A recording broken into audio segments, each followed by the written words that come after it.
Hello. So, I'm very happy to be here at the Gokhale Institute. I did my BA, MA, MPhil and my 1 year of RA-ship, which I did with Professor Raje. So, asking a non-random question, and which is a serious one, can India become a developed nation by 2047?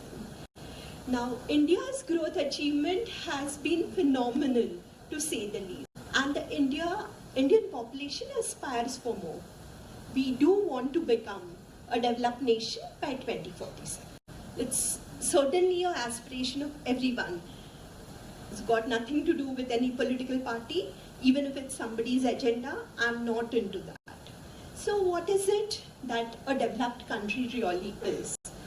You may have some numbers thrown in by some multilateral agencies, like you have the IMF number, which is maybe the latest addition was the country called Croatia, and its income is 30,351, and to attain that level, we need to have a compound annual growth rate in real terms of 9.1%. If you want to look at the World Bank definition, then we need to grow at 7.6%, but then if you look at the holistic definition of UNDP, so there we need to look at life expectancy, you look at quality of life, what is the span of life, what is education, what is the health. So these are very important and pertinent questions, and if we need to really look at development, and if you think about what really is development, development is when the last citizen of your country is happy and is not really experiencing the pain of hunger, the pangs of hunger. He is not experiencing the pain of poverty. That's when you are truly a developed nation, not attaining a particular number. So let's see where we are. So now we are in the 20th century, but we are really suffering still from a number of issues that have plagued the world in the 20th century, like poverty, inequality, unemployment, inequity, unemployability, inadequate skills, low level of education, and also lack of proper nutrition, health, gender inequality, which is also important, and which has plagued all countries. But it's very shameful to note that we are 1/20th amongst 131 countries. That's not saying much for us. So if we look at poverty now, nobody talks about poverty. But it's important to note, even if we take the lowest definition of $2.15 per day, even by that, around 13% of our people are poor. So we should not forget that when we strive towards development. Now, much has been said about the demographic dividend, and it has really added around 1.5 to 2% to a country's growth. Now that is feasible only if you're able to gainfully employ the increasing workforce, not otherwise.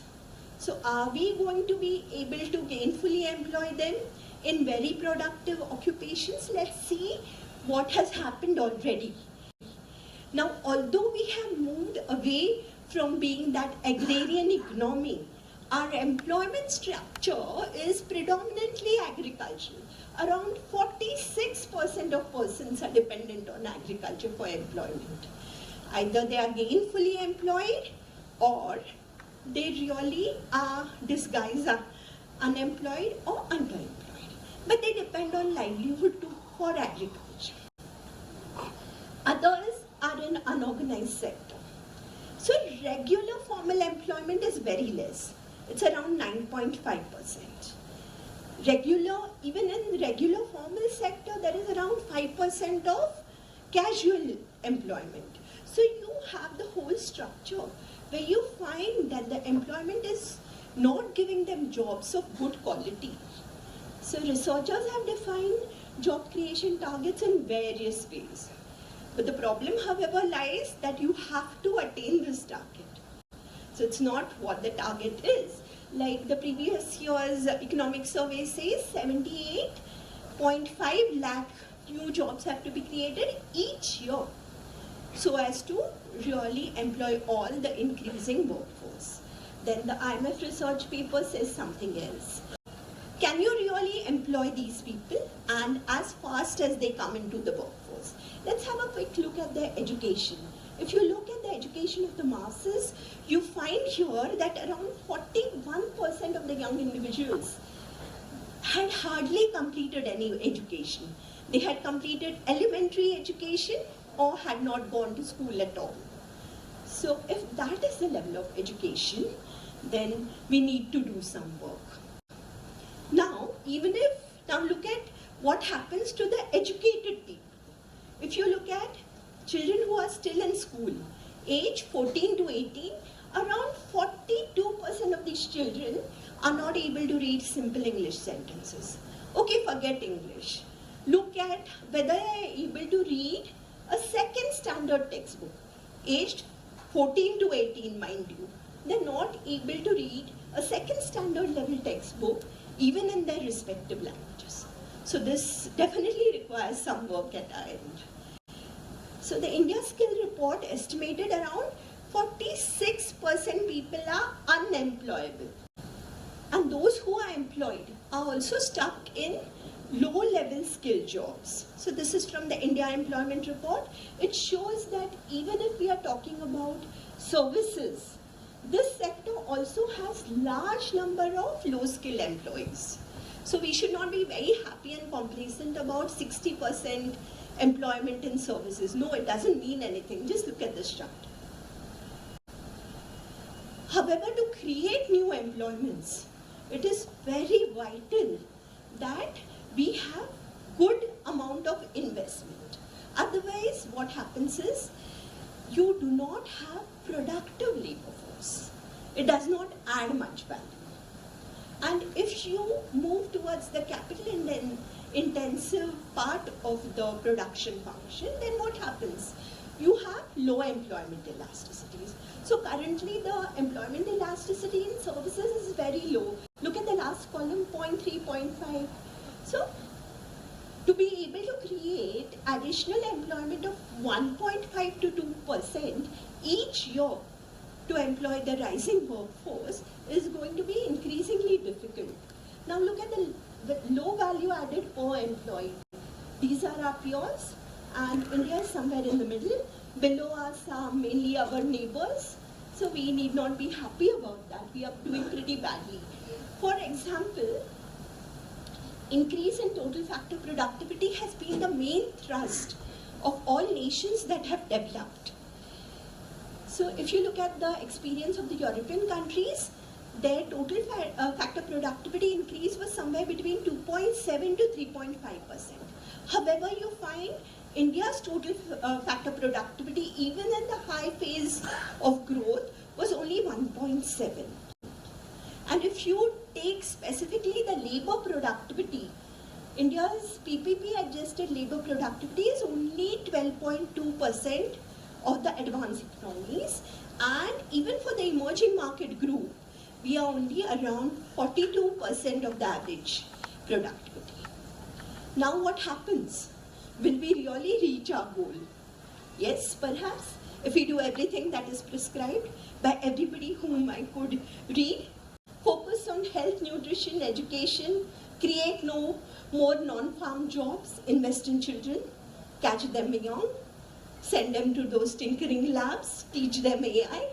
Yes, only when they can compute, only when they can read, even in their own language.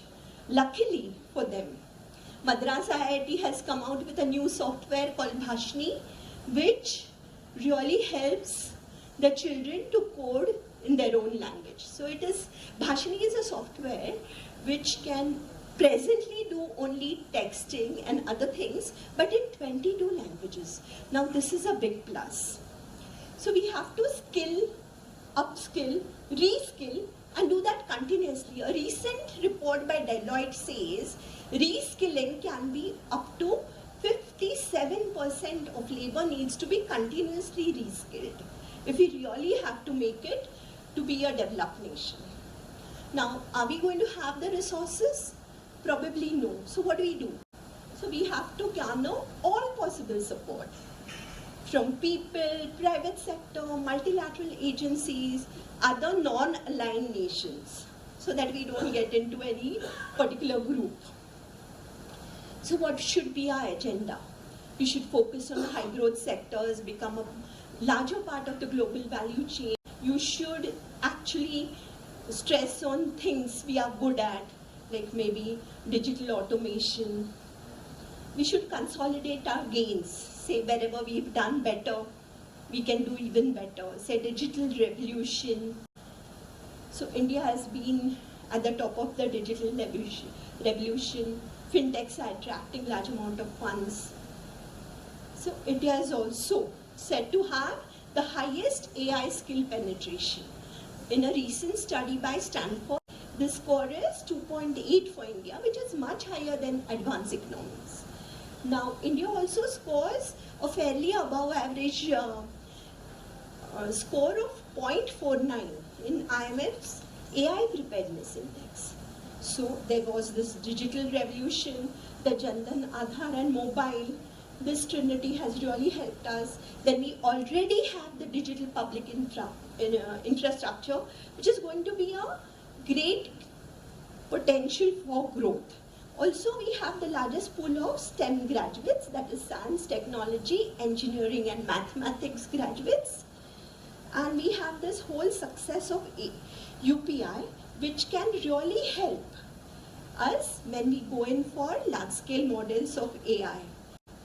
And government is also trying to consolidate gains. This is India's stack. We already know its success story. So this digital public infrastructure really is going to help us. But nearer home, we should be more concerned about financial inclusion. There our score is only 64%. Maybe digital penetration is moving across even the underdeveloped states, so that is a plus definitely. This is the AI preparedness index where we are 0.49, light blue India, doing fairly better than average. And then the India startup culture is really vibrant. It has encouraged more people to come into the startup industry. But what also remains is nearer home. The gender gap is also phenomenal. So the score on the gender equity is 0.64. So there's a lot of work here. And if we really improve the women's participation in labor force to 50%, it's around 32 to 34% presently. But if we can raise it to 50%, we'll be able to add a good 1.5% to growth. So there's that target of 9.1. Let's see, demographic dividend 1.5, female labor participation 1.5. We are sure to get there. Okay, so for that, we have to garner all possible resources. Say, maybe we've done enough, we've taxed our people enough, maybe we should also tax agriculture, because agricultural holding tax was a very old thing which we learned in the Gokhale Institute. We had talked about the Raj Committee and how people who are having high agricultural incomes should be taxed. But that somehow never saw the light of the day because of various reasons. There should be also the CSR route. There should be village adoption schemes, village immersion schemes, and there should be help taken from World Bank, collaborations of benevolent neutral nations. Then we should supplement with external flows, say FDI, or we have to become that China +1. We have to become that +1 in the China +1. And we have to basically not forget that we have to improve our skills. We have to learn our children to compute first and then to tinker in the computer labs. So really, till the AI assistant, we are told that each child will have a personalized AI assistant who will be taught depending on his weakness Fantastic, we'll be happy to do that. But even before that, there must be more initiatives like the Times of India, initiative of Teach India, the initiative of Each One Teach One, maybe with the availability of internet in schools. We can have Each One Teach 100, because you can teach so many. And so many of us have that extra time at hand. Not just students, teachers, housewives, everyone. So let's all get into this whole mind frame that we have to do our bit for the country. So we will definitely do well, because there are opportunities in several sectors. But let's not forget there are threats as well. So much has been said about the AI, and it has been said that it will create more jobs than the amount of jobs lost. Yes, I agree with that. But the AI disruption will come first. So you will first lose the jobs, and then you may be able to retrain and get more jobs. Or maybe somebody else loses the job and somebody gets the job. Will the loser be compensated by the gainer? What is in place to do that? Is there a safety net so that people don't fall back into unemployment or poverty? So there should certainly be something. So this AI is a genie. We have to master it. So it's possible. We have big dreams, but some of them have been realized. Kisan e-Mitra and AI in healthcare is already being used. AI-driven cardiac CT ultrasounds will make it feasible even for nurses to understand what is wrong with patients in rural areas, and they can do a large amount of work which doctors do. But it's all is not exactly well unless we take all initiatives. There'll be initiatives like in healthcare, agriculture, education, smart cities, mobility. Everything is fine, but first, fix the problem at its root. Have the skills right. Train the people, train our young people. We can be a developed nation, no doubt. If government, private sector, and people like you and me come together. And we should not relax. You remember the song, It's Later Than You Think? No, time is there to act only now. It's faster than you think. So it should run like, wake up, it's faster than you think. So there should be a multi-pronged attack on the skills, low skills and unemployment. We should really be able to ride the tide. And with that, हम होंगे कामयाब एक दिन.